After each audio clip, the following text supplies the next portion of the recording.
মাধ্যমিক rankers YouTube চ্যানেলে সবাইকে স্বাগত। আজকের এই ডিপ ডাইভে আমরা জীববিজ্ঞানের খুব সুন্দর একটা বিষয় নিয়ে আলোচনা করব। বিষয়টার নাম হলো প্রাণীদের গমন বা অ্যানিম্যাল লোকোমোশন। আমরা তো জানি যে একটা বিশাল গাছ বছরের পর বছর এক জায়গাতেই দাঁড়িয়ে থাকে। রোদ, ঝড়, বৃষ্টি সব সে এক জায়গা থেকেই মোকাবেলা করে। অথচ প্রাণীদের সারাক্ষণেই ছুটে চলার প্রয়োজন হয়। তো আজকে আমরা ধাপে ধাপে দেখব যে কেন প্রাণীরা স্থান পরিবর্তন করে। আমাদের আলোচনার রোডম্যাপটা হলো, প্রথমে আমরা জানব গমনের প্রয়োজনীয়তা, তারপর আসব মাইক্রোস্কোপিক বা অণুবীক্ষণিক প্রাণীদের অদ্ভুত চলনে, এরপর মাছ এবং পাখির গমনের পেছনের বিজ্ঞানটা জানব, আর সবশেষে মানুষের হাঁটাচলা, ভারসাম্য এবং পেশি ও অস্থিসন্ধির মেকানিজম নিয়ে আমরা গভীরভাবে আলোচনা করব। তো শুরুতেই যেটা মনে আসে, গমনের জন্য তো প্রচুর শক্তির দরকার হয়। উদ্ভিদ যদি এক জায়গায় স্থির থেকে জীবন কাটিয়ে দিতে পারে, তবে প্রাণীদের কেন এত শক্তি খরচ করে এই ছুটে চলার জটিল পথটা বেছে নিতে হলো? এটা আসলে জীববিজ্ঞানের অন্যতম গভীর একটা প্রশ্ন। কারণ উদ্ভিদ তো নিজের খাবার নিজেই তৈরি করতে পারে সালোকসংশ্লেষের মাধ্যমে। কিন্তু প্রাণীদের সেই ক্ষমতা নেই। হ্যাঁ, প্রাণীরা তো পরভোজী। একদম ঠিক। এই একটা মাত্র সীমাবদ্ধতাই প্রাণীদের জীবনকে সম্পূর্ণ বদলে দিয়েছে। আর এভাবেই শুরু হয়েছে টিকে থাকার এক অবিরাম দৌড়। আচ্ছা, তার মানে খাবারের খোঁজে ছুটে চলাই কি প্রাণীদের গমনের পেছনের মূল চালিকা শক্তি? খাদ্য হলো সবচেয়ে প্রাথমিক তাগিদ। যেহেতু শক্তির জন্য প্রাণীদের অন্য প্রাণী বা উদ্ভিদের ওপর নির্ভর করতে হয়, তাই এই গমনটা জরুরি। একটা চিতাবাঘ যখন শিকারের খোঁজে দৌড়ায় বা হাতির পাল যখন মাইলের পর মাইল পথ পাড়ি দেয়, তার মূল কারণ হলো ওই জ্বালানি বা ক্যালোরি সংগ্রহ করা। কিন্তু সমীকরণটা শুধু একমুখী নয়। মানে? মানে হলো, যে প্রাণীটা অন্যের খাবার হতে চলেছে তাকেও তো বাঁচতে হবে। ও আচ্ছা, মানে এখানে একটা বিবর্তনের লড়াই বা ইভলিউশনারি আর্মস রেস চলছে। শিকারের দরকার খাবার, আর শিকারের দরকার প্রাণ বাঁচানো। তার মানে গমনের দ্বিতীয় বড় কারণ হলো আত্মরক্ষা, তাই তো? ঠিক ধরেছেন। একটু ভেবে দেখুন, বাঘের তাড়া খেয়ে একটা হরিণ যখন জিগজ্যাগ পথে দৌড়ায়, সেটা কিন্তু কোনো সাধারণ দৌড় নয়। সেটা হলো তার রিফ্লেক্স, মাসল মেমোরি আর স্নায়ুতন্ত্রের এক চরম পরীক্ষা। এই পালানোর ক্ষমতা না থাকলে হরিণের প্রজাতিটাই হয়তো পৃথিবী থেকে বিলুপ্ত হয়ে যেত। হুম, আমি ব্যাপারটাকে একটা সার্ভাইভাল টুল কিট হিসেবে দেখছি। মানে গমনের ক্ষমতাটা হলো এমন একটা বহুমুখী হাতিয়ার, যা দিয়ে প্রাণী শুধু নিজের পেটই ভরায় না, বরং পরিবেশের যে কোনো প্রতিকূলতার সাথে লড়াই করে টিকে থাকে। সার্ভাইভাল টুলকিট দারুণ একটা কনসেপ্ট। আর এই টুলকিট শুধু প্রতিদিনের বেঁচে থাকার জন্যই নয়, প্রজাতিকে দীর্ঘমেয়াদে টিকিয়ে রাখার জন্যও কাজ করে। যেমন ধরুন, পরিযান বা মাইগ্রেশন। হ্যাঁ, মাইগ্রেশন তো খুব সাধারণ একটা ব্যাপার। একদম। যখন কোনো জায়গায় তীব্র শীত পড়ে বা প্রাকৃতিক দুর্যোগ হয়, তখন প্রাণীরা দল বেঁধে নিরাপদ আশ্রয়ের খোঁজে বেরিয়ে পড়ে। আবার প্রজননের ক্ষেত্রেও গমনের ভূমিকা অপরিসীম। আমাদের আজকের উৎসগুলোতে ইলিশ আর স্যালমন মাছের কথা খুব সুন্দর করে বলা হয়েছে। হ্যাঁ, ইলিশ মাছের ব্যাপারটা তো আমরা সবাই কমবেশি জানি। ঠিক। এরা ডিম পাড়ার জন্য সমুদ্রের নোনা জল থেকে নদীর মিষ্টি জলে মাইলের পর মাইল সাঁতরে আসে। তার মানে জন্ম থেকে মৃত্যু প্রতিটি পর্যায়ে এই স্থান পরিবর্তনের প্রয়োজন রয়েছে। এখন প্রশ্ন হলো, এই কাজটা প্রাণীরা করে কিভাবে? আমি যদি একদম বেসিক লেভেলে যাই, ধরুন সেই সব প্রাণীর কথা যাদের কোনো হাত নেই, পা নেই, এমনকি হাড় বা পেশিও নেই। মাইক্রোস্কোপিক প্রাণীদের কথা বলছেন তো? হ্যাঁ, খালি চোখে যাদের দেখাই যায় না। এই অণুবীক্ষণিক প্রাণীরা কিভাবে চলে? প্রথমে আসি অ্যামিবার কথায়। অ্যামিবা হলো এককোষী প্রাণী, অর্থাৎ এর পুরো শরীরটাই মাত্র একটা কোষ দিয়ে তৈরি। এদের নির্দিষ্ট কোনো পা নেই, কিন্তু চলাফেরার জন্য এরা ক্ষণপদ বা সিউডোপোডিয়া তৈরি করে। এই ক্ষণপদ কিন্তু স্থায়ী কিছু নয়, প্রয়োজনের সময় তৈরি হয় আবার মিলিয়েও যায়। এক সেকেন্ড, হাড় বা পেশি ছাড়া একটা কোষ কিভাবে নিজের দেহের একটা অংশকে বাড়িয়ে পা তৈরি করে ফেলে? এটা তো অনেকটা নিজের শরীরকে গলিয়ে আবার নতুন করে তৈরি করার মতো ব্যাপার। মেকানিজমটা আসলে কি? এখানে যে মেকানিজমটা কাজ করে তাকে বলা হয় সল জেল মতবাদ বা সল জেল থিওরি। সল জেল, নামটা শুনে তো মনে হচ্ছে কোনো হেয়ার জেল বা কসমেটিক্সের কথা বলা হচ্ছে। আণুবীক্ষণিক স্তরে এই সল আর জেল ব্যাপারটা আসলে কিভাবে কাজ করে? ব্যাপারটা খুব ইন্টারেস্টিং। অ্যামিবার কোষের ভেতরে যে সাইটোপ্লাজম থাকে তার ঘনত্বের ক্রমাগত পরিবর্তন ঘটতে থাকে। সাইটোপ্লাজম যখন তুলনামূলকভাবে তরল অবস্থায় থাকে তখন তাকে বলে সল। আচ্ছা। আর যখন সেটা একটু ঘন বা থকথকে জেলির মতো হয়ে যায় তখন তাকে বলে জেল। অ্যামিবা যখন কোনো দিকে এগোতে চায় তখন সেই দিকের সাইটোপ্লাজম সল থেকে জেলে পরিণত হয় এবং সামনের দিকে প্রবাহিত হয়ে একটা আঙুলের মতো অংশ তৈরি করে। এটাই হলো ক্ষণপদ। এরপর এই ক্ষণপথটা সামনের কোনো তলের সাথে আটকে যায়। বুঝতে পারছি। এটা অনেকটা একটা ফ্লেক্সিবল জলের ট্যাঙ্কের মতো। ধরুন, একটা নরম জলের ট্যাঙ্কের ভেতরের জল আমি যদি একদিক থেকে অন্যদিকে জোর করে সরিয়ে দিই, তাহলে জলের চাপে পুরো ট্যাঙ্কটাই সামনের দিকে গড়িয়ে যাবে। অ্যামিবা কি এভাবেই নিজের কোষের ভেতরের তরলকে একদিক থেকে অন্যদিকে ঠেলে এগিয়ে যায়? একদম নিখুঁত একটা তুলনা। কোষের ভেতরের এই তরল পদার্থের ঘনত্বের পরিবর্তন আর একমুখী প্রবাহই অ্যামিবাকে সাহায্য করে কোনো কিছুর উপর দিয়ে গড়িয়ে চলতে। একেই অ্যামিবয়েড গমন বলে। তবে সব এককোষী প্রাণী কিন্তু এভাবে চলে না। যেমন ধরুন প্যারামেসিয়ামের কথা। হ্যাঁ, প্যারামেসিয়ামের চলন নিয়ে তো বলা হয়েছে যে এরা সিলিয়া নামক একটা অংশ ব্যবহার করে। ঠিক, প্যারামেসিয়ামের কোষপর্দার চারপাশে অসংখ্য সূক্ষ্ম ছোট ছোট রোম বা চুলের মতো অংশ থাকে। এরাই হল সিলিয়া। জলের মধ্যে ভাসার জন্য এরা এই হাজার হাজার সিলিয়াকে একসাথে ব্যবহার করে। এখানে আমার একটা খটকা লাগছে। কি রকম?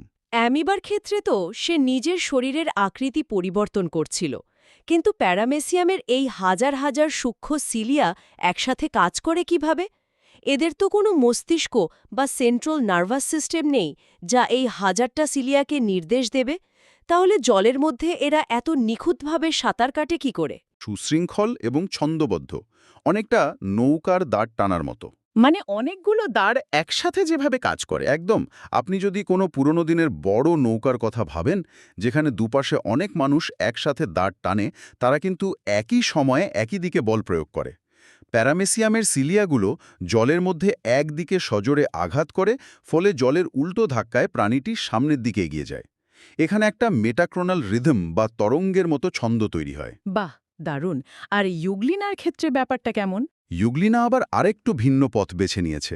এদের সিলিয়ার মতো ছোট ছোট রোম নেই, বরং একটা লম্বা চাবুকের মতো অংশ থাকে যাকে ফ্ল্যাজেলা বলে। মজার ব্যাপার হলো ইউগ্লিনার দেহে একটা সংবেদী চক্ষুবিন্দু বা আই স্পট থাকে। চক্ষুবিন্দু মানে এদের চোখ আছে? ঠিক মানুষের চোখের মতো নয়, তবে এই বিন্দুটি আলোর উপস্থিতি বুঝতে পারে। ইউগ্লিনা যেহেতু সালোক সংশ্লেষ করতে পারে, তাই তার আলো দরকার।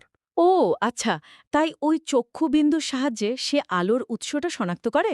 হ্যাঁ, আর তারপর ওই চাবুকের মতো ফ্ল্যাজেলাটিকে জলের মধ্যে সাপের মতো নেড়ে আলোর দিকে এগিয়ে যায়। অসাধারণ। তো আমরা দেখলাম জলের মধ্যে ভাসমান একটা এককোষী প্রাণীর জীবন কেমন হয়।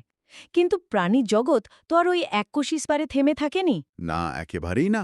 প্রাণীরা যত বড় হয়েছে তাদের জন্য এই ভৌত জগৎ তত বেশি চ্যালেঞ্জিং হয়ে উঠেছে। কারণ একটা অ্যামিবার কাছে জলের বাধা তেমন কিছু মনে না হলেও একটা বড় প্রাণীর কাছে জল হলো একটা বিশাল দেওয়ালের মতো। তো জলের এই প্রবল বাধাকে জয় করে মাছ কিভাবে সাঁতার কাটে?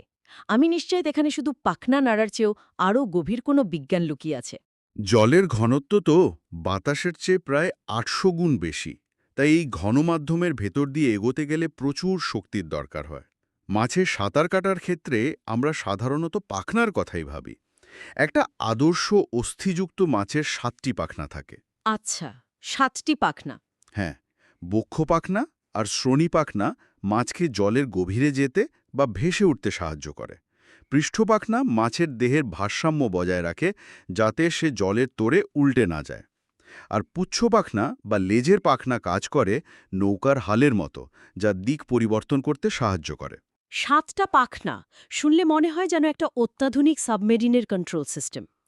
কিন্তু একটা সাবমেরিনের যেমন একটা মূল ইঞ্জিন বা প্রোপেলার থাকে, মাছের ক্ষেত্রে সেই ইঞ্জিনটা কোথায়? পাখনাগুলো তো শুধু স্টিয়ারিং বা ব্যালেন্সিংয়ের কাজ করছে। মূল ধাক্কাটা আসছে কোথা থেকে? আসল ইঞ্জিনটা লুকিয়ে আছে মাছের শরীরের ভেতরে, ঠিক চামড়ার নিচে। মাছের মেরুদণ্ডে দুই পাশে বিশেষ ধরনের পেশি থাকে, যাদের বলা হয় মায়োটোন পেশি। আমাদের উৎসগুলোতে তো এই পেশিগুলোর আকৃতি ইংরেজি ভি অক্ষরের মতো বলা হয়েছে।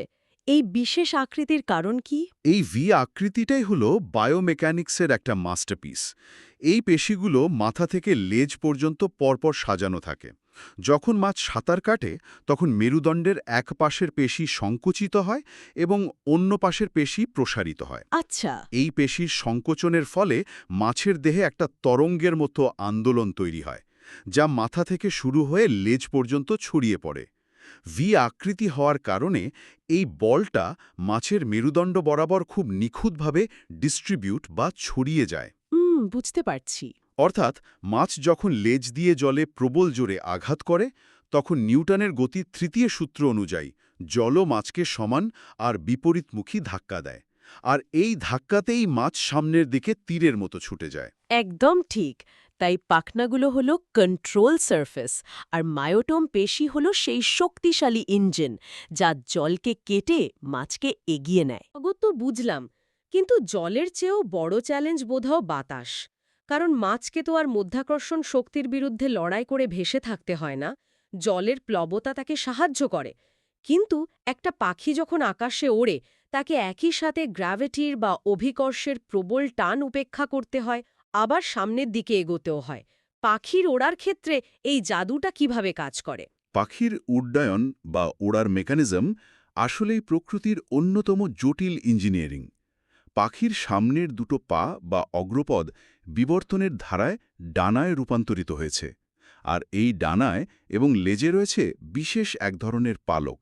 হ্যাঁ, আমাদের নোটস বলছে পাখির ডানায় সাধারণত ২৩টি বড় পালক থাকে, যাদের রেমিজেস বলে, আর লেজে থাকে ১২টি পালক, যাদের বলা হয় রেক্ট্রেসেস।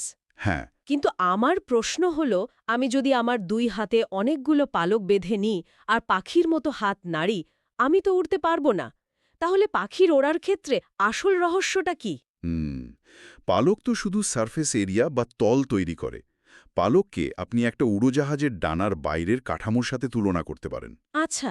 রেমিজেস পালকগুলো ডানার আয়তন বাড়িয়ে বাতাসকে নিচে ধাক্কা দিতে সাহায্য করে, আর লেজের রেকটিসেস পালকগুলো মাছের পুচ্ছ পাখনার মতোই দিক পরিবর্তন বা ব্রেক কষার কাজ করে। কিন্তু উড়োজাহাজের মতো পাখিরও একটা শক্তিশালী ইঞ্জিন দরকার। আপনি হাতে পালক বাঁধলেই উঠতে পারবেন না, কারণ আপনার সেই ইঞ্জিনটা নেই। অর্থাৎ পাখির বুকের পেশিগুলোর কথা বলছেন? ঠিক, পাখির বুকে প্রচণ্ড শক্তিশালী কিছু উড্ডয়ন পেশি থাকে: পেক্টোরালিস মেজর, পেক্টোরালিস মাইনর এবং কোরাকোব্রাকিয়ালিস। পাখির ওড়ার জন্য যে শক্তি বা থ্রাস্ট দরকার তার প্রায় সবটাই আসে এই পেশিগুলো থেকে। এই পেশিগুলো ঠিক কিভাবে কাজ করেন? যখন পেক্টোরালিস মেজর পেশি সংকুচিত হয় তখন পাখির ডানা প্রবল শক্তিতে নিচের দিকে নেমে আসে এবং বাতাসকে ধাক্কা দেয়। এই বিশাল ধাক্কার ফলেই পাখি সামনের দিকে এবং ওপরের দিকে লিফট পায়। একে বলে ডাউন স্ট্রোক। বুঝতে পারলাম। এরপর ডানা তো আবার ওপরে তুলতে হবে। তখন পেক্টোরালিস মাইনর পেশি সংকুচিত হয়ে ডানাকে আবার আগের জায়গায় বা ওপরের দিকে তুলে আনে। একে বলে আপস্ট্রক। এই পেশিগুলো পাখির শরীরের মোট ওজনের একটা বড় অংশ জুড়ে থাকে, কারণ অভিকর্ষকে হার মানিয়ে ঘণ্টার পর ঘণ্টা ওড়ার জন্য যে বিপুল শক্তির দরকার তা সাধারণ পেশি দিয়ে তো সম্ভব নয়। কি অদ্ভুত, তাই না? বাতাস এবং জলের মতো তরল মাধ্যমগুলোর নিজস্ব কোনো আকার নেই, কিন্তু প্রাণীরা সেই মাধ্যমগুলোকেই কাজে লাগিয়ে নিজেদের এগিয়ে নিচ্ছে। এবার আসা যাক স্থলের কথায়। জলের সান্দ্রতা বা বাতাসের বাধা তো পেরোলাম, কিন্তু ডাঙায় হাঁটার ক্ষেত্রে প্রধান অদৃশ্য শত্রু হল মাধ্যাকর্ষণ। মানুষ কিভাবে কেবল দুটো পায়ের ওপর ভর দিয়ে এত সুন্দরভাবে হাঁটে এবং ভারসাম্য বজায় রাখে? মানুষের এই গমনকে বলা হয় দ্বিপদ গমন বা বাইপেডাল লোকোমোশন। আপনি ঠিকই বলেছেন, 4 পায়ের বদলে মাত্র 2 পায়ে ভর দিয়ে দাঁড়ানো এবং হাঁটা মানে হল অভিকর্ষের সাথে সারাক্ষণ একটা ব্যালেন্স করার খেলা।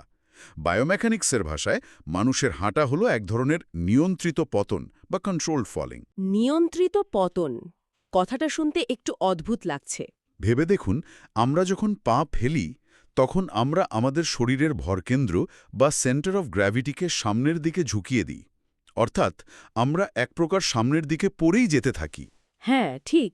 কিন্তু ঠিক সেই মুহূর্তেই আমাদের আরেকটা পা সামনে গিয়ে মাটি স্পর্শ করে এবং আমাদের পতন ঠেকিয়ে দেয়। এটাই হাঁটা। আর এই পুরো প্রক্রিয়াটায় আমাদের হাতেরও একটা বড় ভূমিকা থাকে। হ্যাঁ, এটা আমি খেয়াল করেছি। আমরা যখন ডান পা সামনে ফেলি তখন স্বয়ংক্রিয়ভাবেই আমাদের বাম হাত সামনে চলে যায়। আবার বাম পা সামনে গেলে ডান হাত সামনে যায়। একটা ক্রস প্যাটার্নে কাজ করে ব্যাপারটা। ঠিক তাই, হাতের এই পর্যায়ক্রমিক আন্দোলন আমাদের হাঁটার সময় দেহের ঘূর্ণন বা রোটেশনকে ব্যালেন্স করে এবং ভরকেন্দ্রকে সঠিক জায়গায় রাখতে সাহায্য করে। কিন্তু এই পুরো জটিল সিস্টেমটার আসল কন্ট্রোল রুম কিন্তু আমাদের পা বা হাতে নেই। কন্ট্রোল রুম তো নিশ্চয়ই আমাদের মস্তিষ্ক। হ্যাঁ, মূলত আমাদের মস্তিষ্কের লঘু মস্তিষ্ক বা সেরিবেলাম এবং কানের ভেতরের একটা অংশ যাকে অন্তঃকর্ণ বলা হয়। কানের ভেতরের অংশ মানে আমরা কান দিয়ে হাঁটার ব্যালেন্স ঠিক রাখি? আমি তো জানতাম কানের কাজ শুধু শোনা। শুনতে অবাক লাগলেও দেহের ভারসাম্য রক্ষায় কানের ভূমিকা অপরিসীম। হাঁটা বা দৌড়ানোর সময় আমাদের পেশি, অস্থিসন্ধি এবং চোখ থেকে মস্তিষ্কে ক্রমাগত নানা সিগন্যাল যেতে থাকে। লঘু মস্তিষ্ক একটা সুপার কম্পিউটারের মতো এইসব সিগন্যাল মিলিসেকেন্ডের মধ্যে প্রসেস করে পেশিগুলোকে নির্দেশ দেয়। আচ্ছা, কিন্তু শরীরটা মহাশূন্যের সাপেক্ষে বা মাটির সাপেক্ষে সোজা আছে কিনা, বাঁকা হয়ে যাচ্ছে কিনা, সেই সেন্সরের কাজটা করে অন্তঃকর্ণ। অন্তঃকর্ণের ভেতর এমন কি সেন্সর আছে যা মাধ্যাকর্ষণ বা আমাদের পজিশন বুঝতে পারে? অন্তঃকর্ণের মধ্যে ৩টি অর্ধবৃত্তাকার নালী থাকে। এই নালীগুলোর ভেতরে এন্ডোলিম্ফ নামক এক ধরনের তরল পদার্থ থাকে, আর সেখানে ওটোলিথ নামের ক্যালসিয়াম কার্বনেটের কিছু অতি সূক্ষ্ম কণা এবং সংবেদী রোমকোষ বা হেয়ার সেল থাকে। দাঁড়ান। আপনি বলছেন আমার মাথার ভেতরে কানের অংশে কিছু তরল আর ছোট ছোট পাথরের মতো কণা ভেসে বেড়াচ্ছে? এটা শুনে তো আমার স্মার্টফোনের স্ক্রিন রোটেশনের কথা মনে পড়ে যাচ্ছে। তাই নাকি? হ্যাঁ, ফোনে যেমন জাইরোস্কোপ সেন্সর থাকে, আমরা যখন ফোনটাকে কাত করি তখন ভেতরের সেন্সর বুঝতে পারে এবং স্ক্রিনের ছবিটা ঘুরিয়ে দেয়। আমাদের অন্তঃকর্ণ কি জাইরোস্কোপের মতোই কাজ করে? খুব সুন্দরভাবে ধরেছেন। মেকানিজমটা একদম জাইরোস্কোপের মতোই। যখন আমরা মাথা নোয়াই, ঘুরি বা হাঁটি, তখন মাধ্যাকর্ষণের প্রভাবে কানের ভেতরের ওই এন্ডোলিম্ফ তরল এবং ওটোলিথ কণাগুলো নড়াচড়া করে। আচ্ছা। এই নড়াচড়া রোমকোষগুলোকে উদ্দীপিত করে। রোমকোষগুলো তখন স্নায়ুর মাধ্যমে মস্তিষ্কে বার্তা পাঠায় যে মাথাটা এখন ঠিক কোন পজিশনে আছে। তার মানে যদি আমরা গোল হয়ে জোরে জোরে ঘুরি তাহলে আমাদের মাথা ঘোরে, কারণ কানের ভেতরের ওই তরলটা ঘুরতে শুরু করে এবং থামার পরও কিছুক্ষণ তরলটা নড়তে থাকে। একেবারে ঠিক। ব্রেন তখন কনফিউজড হয়ে যায়, কারণ চোখ বলছে আপনি থেমে গেছেন, কিন্তু কানের তরল বলছে আপনি এখনও ঘুরছেন। এই মিসম্যাচের কারণেই আমাদের মাথা ঘোরে। Mind blowing. তো মস্তিষ্ক সিগন্যাল পাঠাচ্ছে, কান ব্যালেন্স সেন্সর হিসেবে কাজ করছে, কিন্তু গ্রাউন্ড লেভেলে বা হার্ডওয়্যারের লেভেলে কাজটা করছে কারা? মানে আমাদের কঙ্কালতন্ত্র এবং পেশি এই সিগন্যালগুলো পেয়ে কিভাবে রেসপন্স করছে? এই হার্ডওয়্যারের মূল অংশই হল আমাদের অস্থি সন্ধি বা জয়েন্ট এবং কঙ্কালপেশি। মানুষের হাঁটাচলা নির্ভর করে মূলত জয়েন্টগুলোর উপর, কারণ হাড় নিজে থেকে কখনোই বাঁকতে পারে না। দুটো শক্ত হাড় যেখানে মিলিত হয় তাকেই অস্থিসন্ধি বলে। এর মধ্যে গমনের জন্য সবচেয়ে গুরুত্বপূর্ণ হল সচল সন্ধি বা সাইনোভিয়াল জয়েন্ট। সাইনোভিয়াল জয়েন্টের বিশেষত্ব কি? দুটো হাড় একসাথে ঘষা খেলে তো ক্ষয়ে যাওয়ার কথা। যাতে ক্ষয়ে না যায় তার জন্যই বিবর্তন এই চমৎকার উপায় বের করেছে। এই জয়েন্টগুলোতে দুটো হাড়ের মাঝখানে একটা গহ্বর থাকে, যা সাইনোভিয়াল তরল দিয়ে ভরা থাকে। আচ্ছা, তরল হাকে? হ্যাঁ, এই তরলটা অনেকটা গাড়ির ইঞ্জিনের লুব্রিকেন্ট বা ইঞ্জিন অয়েলের মতো কাজ করে। এটি হাড়ের ঘর্ষণ কমায় এবং জয়েন্টের চলনকে একদম মসৃণ করে। এই সচল সন্ধি আবার বিভিন্ন ধরনের হয়। আমাদের আজকের আলোচনায় মূলত দুটির কথা এসেছে: কবজা সন্ধি এবং বল ও সকেট সন্ধি। কবজা সন্ধি বা হিঞ্জ জয়েন্ট নামটা শুনেই সাধারণ দরজার কবজার কথা মনে পড়ছে। দরজা যেমন শুধু একদিকে খোলে এবং বন্ধ হয়, উল্টো দিকে যায় না, এই জয়েন্টটাও কি সেরকমই? একদম তাই। আমাদের কনুই এবং হাঁটুর জয়েন্ট হল কবজা সন্ধির সেরা উদাহরণ। আপনি আপনার কনুই বা হাঁটুকে কেবল একদিকেই ভাঁজ করতে পারবেন। এখানে একটি হাড়ের গোল প্রান্ত অপর একটি হাড়ের অবতল অংশে এমনভাবে ফিট করা থাকে যে এটি শুধু একটি নির্দিষ্ট তলেই নড়াচড়া করতে পারে। আচ্ছা, আর কাঁধ বা কোমরের ক্ষেত্রে? সেখানে তো আমি আমার হাত বা পাকে গোল করে ঘোরাতে পারি। এটা কি সেই বল ও সকেট সন্ধি? এটাকে আমি ভিডিও গেমের কন্ট্রোলারের জয়স্টিকের সাথে মেলাতে পারি। জয়স্টিক যেমন 360 ডিগ্রি যে কোনো দিকে মুভ করা যায়, কাঁধের জয়েন্টও অনেকটা সেরকম। এবং অন্য হাড়ের একটি সকেট বা গর্তের মধ্যে সেটি একদম সুন্দরভাবে বসানো থাকে। এর ফলে কাঁধ বা কোমরের পাকে আমরা প্রায় সব দিকেই স্বাধীনভাবে ঘোরাতে পারি। জয়েন্ট তো বুঝলাম, এটা হলো কবজা বা জয়স্টিক, কিন্তু এই হাড়গুলোকে টানে কে? পেশিগুলো নিশ্চয়ই। হ্যাঁ, এবং পেশি নিয়ে সবচেয়ে ইন্টারেস্টিং ফ্যাক্টটা হলো পেশি কেবল টানতে পারে, সে কখনো হাড়কে ধাক্কা দিতে পারে না। এক সেকেন্ড, পেশি ধাক্কা দিতে পারে না? মানে আমি যখন হাত দিয়ে কোনো ভারী জিনিস ঠেলি, তখন আমার পেশি ধাক্কা দিচ্ছে না? না, যখন আপনি কিছু ঠেলছেন তখনও কোনো না কোনো পেশি সংকুচিত হয়ে আপনার হাড়কে টানছে, যার ফলে আপনার হাত সোজা হচ্ছে। যেহেতু পেশি শুধু সংকুচিত হতে পারে, তাই হাড়কে আগের জায়গায় ফিরিয়ে আনার জন্য পেশিগুলোকে সবসময় জোড়ায় জোড়ায় বা একে অপরের বিপরীতে কাজ করতে হয়। একে বলে অ্যান্টাগনিস্টিক বা বিপরীতমুখী পেশি। ব্যাপারটা উদাহরণ দিয়ে একটু পরিষ্কার করবেন? ধরুন ফ্লেকশন এবং এক্সটেনশন। ফ্লেকশন হলো এমন চলন যেখানে দুটি হাড় কাছাকাছি আসে বা ভাঁজ হয়। যেমন আপনার হাতের বাইসেপস পেশি। যখন বাইসেপস সংকুচিত হয় তখন এটি আপনার হাতের নিচের অংশের হাড়কে ওপরের দিকে টেনে তোলে, ফলে আপনার কোনোই ভাঁজ হয়। এটা হলো ফ্লেকশন। কিন্তু হাতটা আবার সোজা করবেন কিভাবে? বাইসেপস তো আর ধাক্কা দিয়ে হাতকে নিচে নামাতে পারবে না। বুঝতে পেরেছি। তার মানে হাত সোজা করার জন্য উল্টো দিকের অন্য কোনো পেশিকে কাজ করতে হবে? ঠিক তখন হাতের ঠিক পেছনের দিকে থাকা ট্রাইসেপস পেশি সংকুচিত হয়ে হাড়কে নিচের দিকে টানে। এর ফলে হাত আবার সোজা হয়ে যায়। একে বলে এক্সটেনশন। অর্থাৎ বাইসেপস হাত ভাঁজ করে আর ট্রাইসেপস হাত সোজা করে। তার মানে আমাদের প্রতিটি মুভমেন্টের পেছনে দুটো পেশির একটা দড়ি টানাটানি খেলা চলছে। এছাড়া তো আরও কিছু মুভমেন্টের নাম শুনলাম, যেমন অ্যাবডাকশন আর অ্যাডডাকশন। হ্যাঁ, শরীরের মধ্যরেখা বা কেন্দ্র থেকে হাত বা পাকে দূরে সরিয়ে নেওয়াকে বলে অ্যাবডাকশন। যেমন কাঁধের ডেলটয়েড পেশি এই কাজ করে। আর হাত বা পাকে আবার শরীরের কাছাকাছি ফিরে আনাকে বলে অ্যাডডাকশন। এটা মূলত ল্যাটিসিমাস ডরসি পেশির সাহায্যে হয়। এছাড়া রয়েছে রোটেশন বা ঘাড় ঘোরানোর মতো চলন। কি অবিশ্বাস্য একটা মেকানিজম!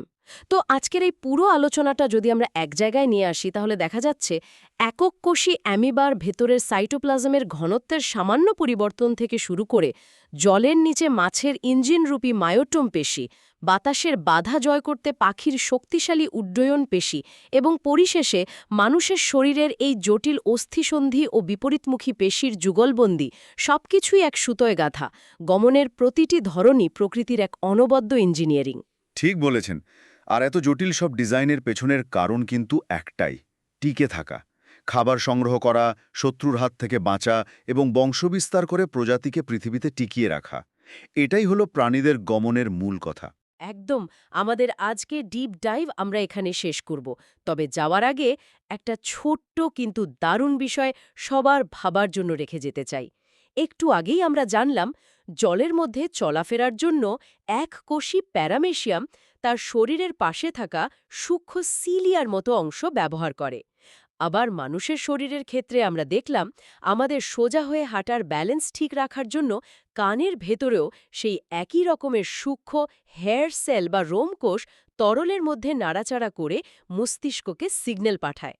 একবার ভেবে দেখুন, বিবর্তনের ধারায় একদম ভিন্ন দুই জগতের দুটি প্রাণী, কোথায় একটা আদিম এককোষী জীব আর কোথায় ডাঙার সবচেয়ে জটিল মানুষ, অথচ উভয়ই প্রকৃতিতে টিকে থাকার জন্য প্রায় একই রকমের সূক্ষ্ম যান্ত্রিক কৌশল ব্যবহার করছে।